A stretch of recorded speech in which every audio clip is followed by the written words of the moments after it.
তুমি কি কখনো ভেবেছো কেন কিছু মানুষ শূন্য থেকে শুরু করেও সাফল্যের শীর্ষে পৌঁছে যায়? কারণ তারা সংগ্রামকে ভয় পায় না। আজ তোমার জন্য রয়েছে এমন তিনজনের গল্প যারা কঠিন সময়কে জয় করে নিজেদের ভাগ্য বদলেছেন। প্রথম গল্প। ছোটবেলায় গরিব ছিল এক ছেলে, তাই সংবাদপত্র বিক্রি করত, কিন্তু স্বপ্ন দেখত আকাশ ছোঁয়ার। সেই ছেলেই একদিন হলেন ভারতের missile man, doctor APJ Abdul Kalam. তুমি যদি কঠোর পরিশ্রম করো, তাহলে আজকের কষ্টই একদিন তোমার শক্তি হবে। দ্বিতীয় গল্প।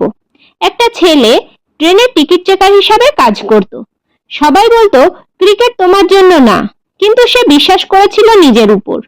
দিনরাত কঠোর পরিশ্রম করে একদিন হলো ভারতের অন্যতম সফল অধিনায়ক মহেন্দ্র সিং ধোনি।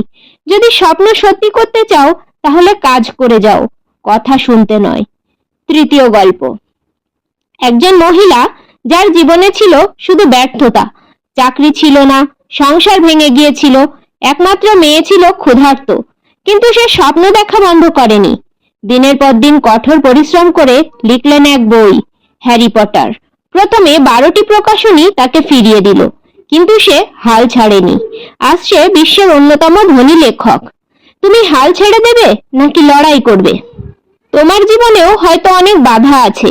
সমাজ তোমাকে বলবে তুমি পারবে না, কিন্তু মনে রেখো, সংগ্রাম ছাড়া কেউ সাফল্য পায়নি। কালাম, ধোনি, রাউলিং সবাই সংগ্রাম করেছে। আজ যদি লড়াই করো, কাল তুমি জিতবে। এখন প্রশ্ন হলো, তুমি কি হাল ছাড়বে নাকি এগিয়ে যাবে? গল্পটি যদি তোমাদের ভালো লেগে থাকে, তাহলে লাইক, কমেন্ট, শেয়ার করে পাশে থেকো।